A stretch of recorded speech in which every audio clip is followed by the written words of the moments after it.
বৌমা, শুনলাম খোকা আজ একটা বড় রুই মাছ এনেছে। খাবার সময় আমাকে একটু মাছের মাথাটা দেবে? অনেক দিন হয়ে গেছে মাছের মাথা খাই না। তখন বৌমা বলেন, এই বয়সে মাছের মাথা খাবেন? বুড়ো বয়সে তো নোলা কম নয়, বয়স গড়িয়েছে কিন্তু লোভ কমেনি।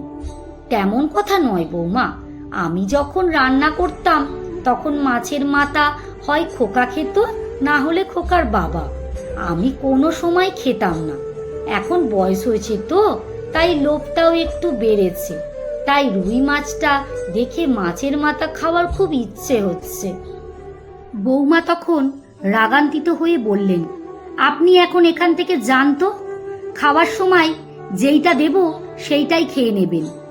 শাশুড়ির মাথা নিচু করে বাইরে চলে যান। দুপুরে খেতে বসে শাশুড়ি মানে প্রতিমা দেবী নিজের বাটিতে দেখলেন মাছের মাথা নেই। প্রতিমা দেবী বৌমাকে ডাক দিলেন, বৌমা, আজকে মাছের মাথাটা দিলে না? কি হয়েছে বলুন তো, এত চিৎকার করছেন কেন? আপনাকে যেটা দেয়া হয়েছে সেটাই খেয়ে নিন। মাছের মাথাটা আপনার ছেলে খাবে, বুঝেছেন? প্রদীপ বাবু চিৎকার শুনে রান্নাঘরে গেলেন। প্রদীপ বাবু হলেন প্রতিমা দেবীর ছেলে। কি হয়েছে মা? প্রদীপ বাবুর স্ত্রী তখন মেজাজ দেখিয়ে বলেন, কিছু হয়নি, তুমি এখান থেকে যাও তো। কি হয়েছে আমাকে বলবে? আসলে খোকা, তুই আজকে যে বাজার থেকে রুই মাছটা এনেছিস, আমি ওই রুই মাছের মাথা খেতে চেয়েছিলাম, আর বৌমা আমাকে দেয়নি, বলল তুই খাবি। প্রদীপ বাবু তখন তার স্ত্রীকে বললেন, মা খাবে বলছে, মাকে দিয়ে দাও না। মার বয়স হয়েছে, এত বড় মাছের মাথা খেতে পারবেন না, এমনি এমনি নষ্ট করবেন, তাই দিন। তুমি বেশি কথা বলো না তো, যাও এখান থেকে। নষ্ট হোক, তুমি দিয়ে দাও তো। বুড়ো মানুষ, কোথায় গলায় কাটা লেগে যাবে, খেয়ে দে পেট খারাপ হবে। আমি মায়ের ভালোর জন্যই দিইনি। প্রদীপবাবু তখন রাগ করে বললেন, যা খুশি তুমি করো, এই বলে রান্নাঘর থেকে বেরিয়ে যান। প্রদীপবাবুর স্ত্রী তাই শাশুড়ির সঙ্গে খারাপ ব্যবহার করতেন। প্রদীপবাবু চাইলেও প্রতিবাদ করতে পারতেন না।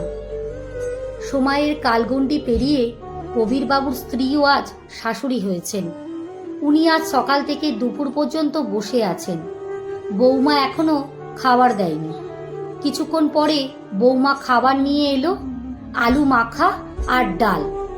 আমি রোজ রোজ আলু মাখা আর ডাল দিয়ে খেতে পারি না।